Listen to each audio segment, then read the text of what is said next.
ไม่สูงพี่น้องเขาตั้งเสียงค่ะเมื่อในก็วันที่27เดือนออกาศ2524ข่าวมีดังข่าวหลายหัวข้อเสดีมาต่อไต่ใครในพี่น้องเขากว่าข่าวมาถ่อมด้วยหัวข้อข่าวที่1ค่ะซุ้มลูกพื้นยึดไหลเวียงผิดช้างวันที่28เดือน2524ในซุ้มแกดเขกวนเมือง PDF ใต้หลวงปองซึ่งพร้อมโฮมเจอจัด NUG หลอดดึกดับซึกมันเสยึดกุมไหลเวียงผิดช้างอันซื้อลือหลังย้อนการขุดค้ำเสยันไกเวียงเหลือ80ลักปลายนั่นว่าไหน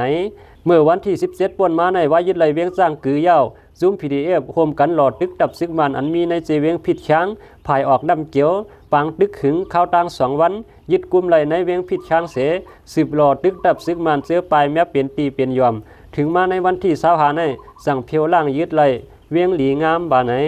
ที่ปังตึกยึดเวียงผิดช้างใน PDF เขาที่ยอบไหลป้าเจ้าซึกโจมินตูในดับซึกมันเสยึดไหลป้าเครื่องกองกลางแทงตั้งน้ำข้าวตั้งปังตึกในภาย PDF ลู่ตายสีก็ NUG ปืนเผาไว้หนังไหนไว้หลังเตะขึ้นแผนการยันซึก1027รอบ2ในเตืองมันเตเลนั่นจุบลูกพื้นยึดกุมไหล3เวียงยาวเปลี่ยนเวียงจ้างกือตากวางแลเวียงผิดช้างเจอในยาวหัวข้อข่าวที่2 MNDAA ลาเซลปืนเผาลดก้าภัยหายเอาหลักฐานเสมาเอาขึ้นไหลซึกเกาก้าง MNDAA ออกลีกปืนเผาว่าลดก้ากวนเมืองเวียงลาเซลอัญญาลักมือพ้องปางตึกปางยันซึก1027.2นั่นไล่เก็บไว้ปันกำพองอยู่แลลดภัยหายให้เอาหลักฐานลดมาป้าเต็มทวนเสมาเลือกด้วยเอาขึ้นไหลว่าไหนในลีกปืนเผาอันซึกเกาก้าง MNDAA ลาดไว้ว่าลดก้าโคของกวนเมืองอัญญาลักมือพ้องปางตึกในเวียงลาเซลนั่นอยู่ที่ซึกเกาก้าง MNDAA หน้าลินคึกต้นหมาย1เวียงลาเซลไล่เฮห้ามเสเก็บไว้ปันลดก้าภัยหายก็ให้เอาหลักฐานลดมาจอมเต็มทวนเสมายืนย้อนทัดด้วยเย้าสั่งถูดเอาขึ้นย่ำเหลียวเก็บไว้ปันตีปังปิดหมักหนังปอก12ในเวียงลาเซลว่าไหนเกี่ยวเลยลองลิกปืนเผาในเสเฮาขาดซุ้มข่าวผู้ใดฮอกคัดใส่กับ10ผู้คันปากซึกเกาก้างเขาอยู่เซต้ากับ10อำไลว่าไหน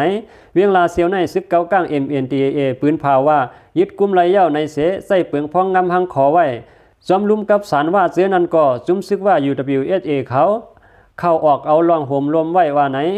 ปางตึกซึกมันตั้งจุ้มซึกโกก้าง MNDAA ในเปลี่ยนมาเมื่อวันที่3เดือนกลายนั่นเส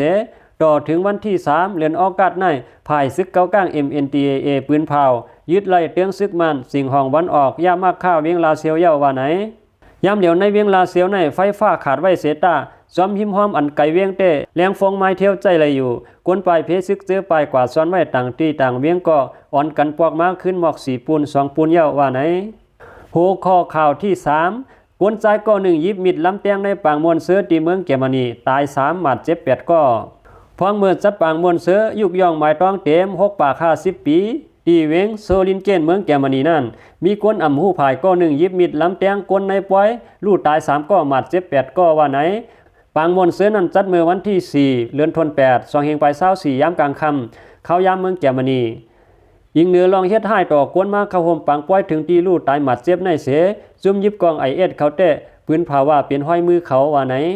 ในวันที่25ยามกลางในกวนใจอายุ26ปีกวนเมืองซิริยากว่าที่ห้วงปลิกเสยอมรับว่ามันเป็นก่อเฮ็ดให้ฆ่าแหมกวนมาเข้าห่มปังป้อยถึงที่หมัดเจ็บลู่ตายย้อนนั้นแหละอยู่ที่เจ้าหน้าที่ก็ไล่กุมตัวมันใจเสกดทัดไว้ซ้ำหนังเปิงเปลี่ยนไหน